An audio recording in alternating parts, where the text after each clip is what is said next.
board certified lactation consultant, and if you follow me for a while, you know that I love reviewing things. I love knowing what's out there in the world and to the public, and then talking about them, the pros, the cons, the good, the bad, the ugly, how to use products and when they're appropriate.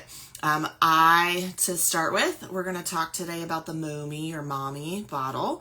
I've had a lot of people ask about this. This company came out with a different bottle a couple years ago, and they heard the feedback from lactation consultants that were like, we don't like it, it's a shallow latch. And so they redesigned their bottle. Yay, companies that listen.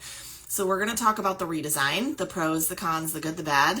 And what I want you to know is this is not a paid partnership or sponsorship. I bought this bottle with my own monies. Sometimes companies will send free products to lactation consultants. I do sometimes get free products from people, but when I'm doing reviews, I buy it with my own money because I don't want to be paid off for promoting a product. Good, bad, ugly, right? I want to be able to say what I want to say.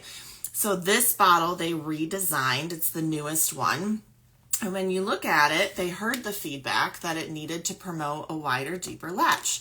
So it now more similarly looks like your good old classic Dr. Brown's that us NICU trained speech therapists love to use, right? I'm old school trained, the Even Flow Classic. It now has that tip to taper, promoting a wider, deeper latch. So it's got a much better shape, and it does really have that where baby can latch up on it without that shoulder. So this does help reduce swallowing air.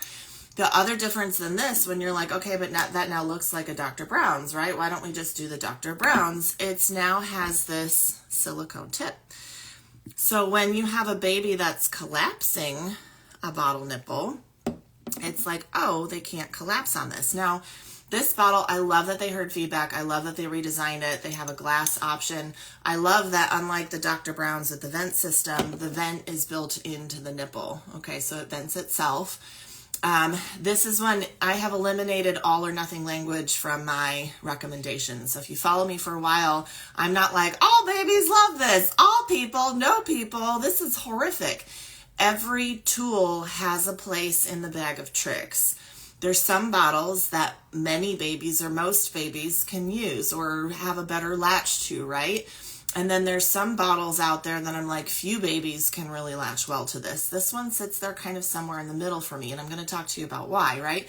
So I now keep this in my tool bag as a therapist when I have a chumpy baby who's collapsing a nipple, where their tongue cupping, they're getting around that nipple just isn't there because they can't collapse this.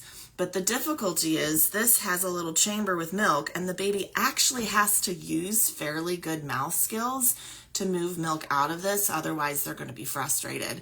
So this is kind of an in-between tool that I'm using as a therapist when a baby's really chompy and collapsing a nipple, right? Because the difficulty of this is cleaning. So there's a special little tool that you have to get in there. And I know all you exclusive pumpers or bottle feeders or my formula feeding families who are washing bottles all day, every day are like, oh my God, the pieces and parts, right? The reason a lot of parents don't like the DB is because that vent system is so meticulous to clean. So one of the negatives of this is having to get in there and clean it. Because the more you clean it, the more you stretch out those parts, and it can change the flow. And it's just meticulous to clean. So if you leave formula or breast milk in this little tiny itty bitty tube in there, you could get some kind of bacteria or mold that would grow in there, right? We've seen it if you have older kids and you have like a Munchkin 360 or a sippy cup that has an O-ring or a silicone ring. If you don't pull that out and clean it, it's going to get nasty over time, okay? So one of the negatives of this is how much cleaning you have to do. And your baby really does have to have some pretty decent mouth skills in order to get milk out of this. So, honest review, love the redesign, love the reshape, love the concept. Think it's a really cool concept. Not for everyone, would not be my first choice when trying bottle feeding because, again, of the cleaning aspect of it, and that baby really does have to have some decent skills. But I do have this in my bag of tricks for a really chompy baby that's collapsing nipples, for a baby that just doesn't get a good tongue cup, where we're trying to teach them some tongue cupping. And I might even throw it in a mix of using some other bottles alongside this and as a therapy tool. But I'm very pro, like, every tool has a place. There's all kinds of really cool stuff out there on the market. So this isn't a complete knock, right? Like, some of the bottles out there are like, like very few babies can use this. This kind of sits in an interesting pocket for me, because again, we can use it.